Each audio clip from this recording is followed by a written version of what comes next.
don't forget to like and subscribe. Hello there. Please support me by purchasing my book.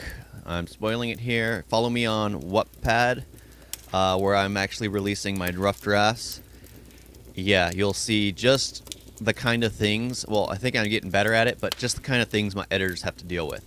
If I was to release this second book, you guys wouldn't even be able to follow along. Yeah, so I'm going to actually wait for the actual edited version, at least one version of the edited version, to start releasing the second book on Wattpad. But I do have another book on Wattpad that I'm going to start releasing soon, or if you're lucky and watching this later on, I already have like 100 things there, or maybe I got off there and actually just selling everything. So, yeah. I hope you enjoy the video. "What the hell are you?" the guy on his knees said, anger and exhaustion lacing his voice. "A more experienced mage," Ash stated. Then he turned to walk out of the line. "Well, well, well, I guess Scale wasn't exaggerating," the instructor said behind him, as a few of the more injured ones were being rushed off. "You have some talent. I do not know how you knew that they would attack you from the side." Ash was shocked that he had not been warned. That could happen, as the first bout made it seem as if you were only able to attack the person in front of you. But he figured it was a point of training which was yet to be taught. "You never know what will happen in a real fight," he thought. So, Ash did not ask. Instead, he decided to answer. There is sort of a presence in the air when magic is being used.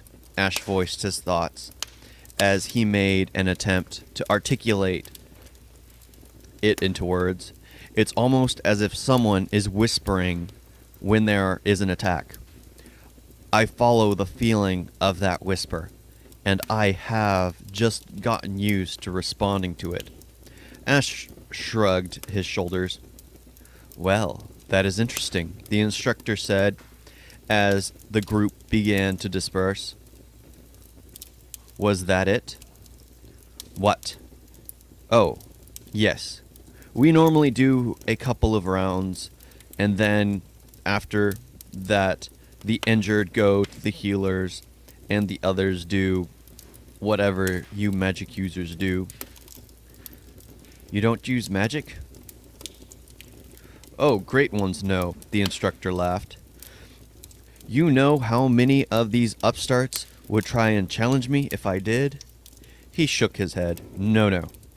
I am just here to give some direction." "Oh, after what I saw. Oh, after what I just saw. That makes a lot of sense."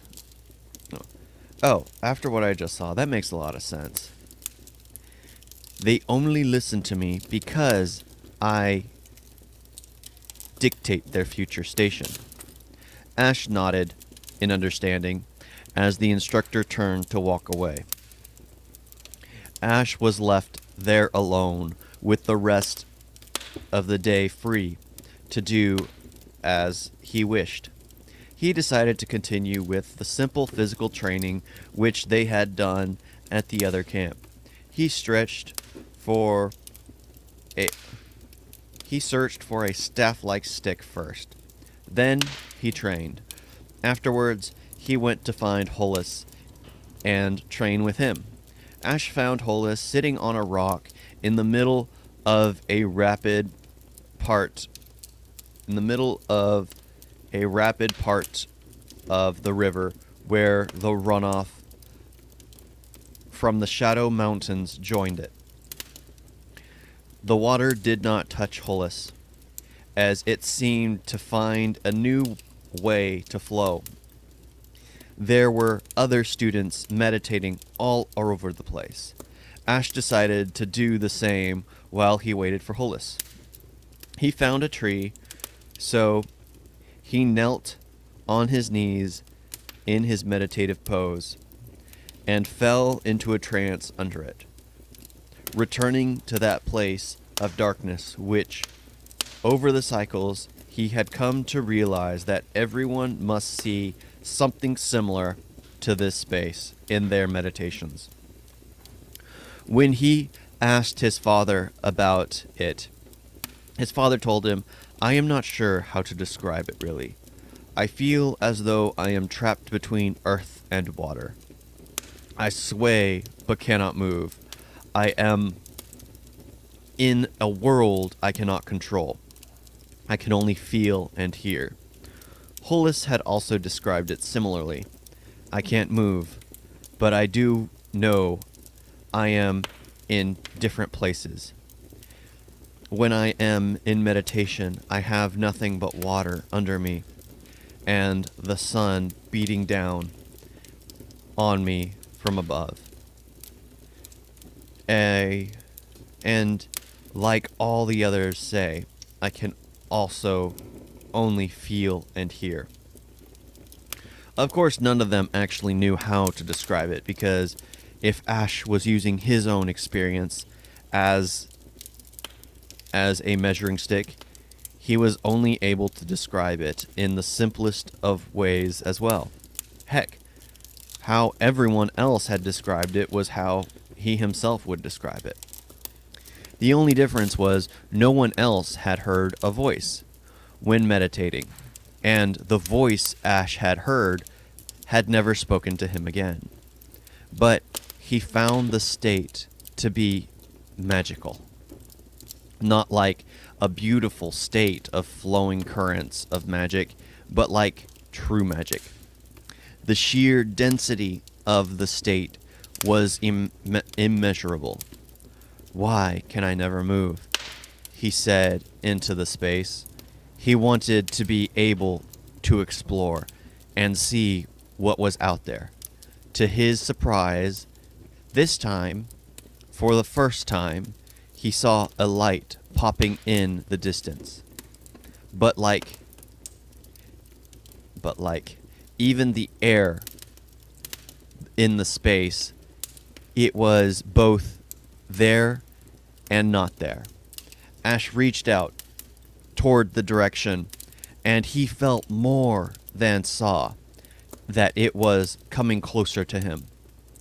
It was still so alien to him that no matter how many times he had returned to this space of magic, he was still not fully accustomed to it. "Hey, Ash, what are you doing here?" Hollis said, snapping and upset Ash out of his meditation. "Abyss, man! I was finally getting somewhere." Hollis looked at Ash confused. "There is nowhere to go there. The whole place is dead." "But why is it dead?" Ash queried. Hollis just shrugged his shoulders. "We have enough problems here to deal with, to worry about what is there." Hollis continued with a sarcastic tone. "Magic place." Ash let out a heavy sigh. "Yeah. How did it go?"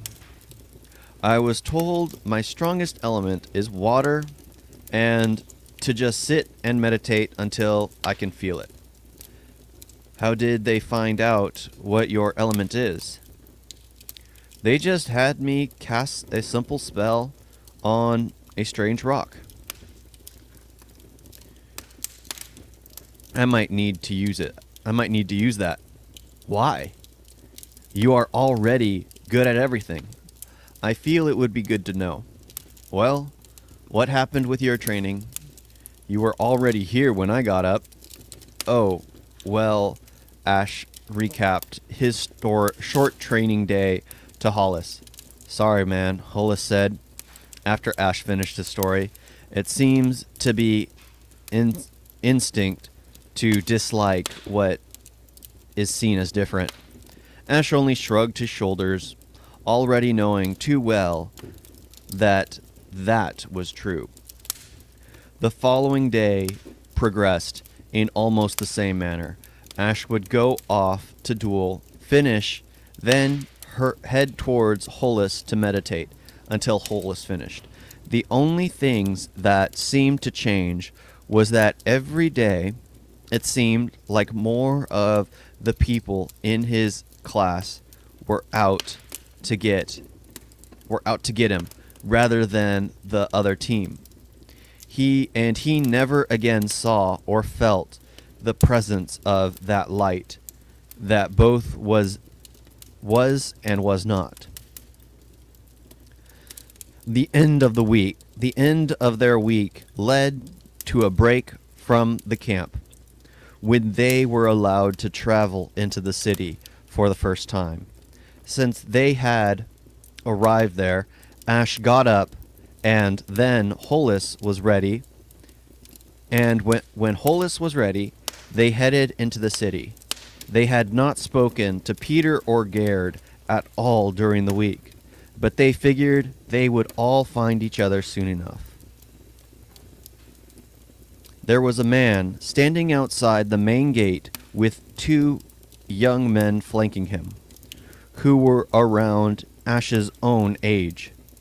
Young gentlemen, he called out, waving Ash and Hollis over. Oh, hallows below, you all are a face to remember, the man said in reaction to being close enough to see under Ash's hood. Let's go, Hollis said to Ash as he continued on, ignoring the man. I'm going to end it there just because I feel that most people can't listen to me read for more than 10 minutes. I don't have a real statistic, but it just seems fair. And it's good to get some fluids into my lungs as I'm reading. So thank you all for listening, I guess I should say. Please buy my book, like, share, subscribe, all that stuff. Doodles.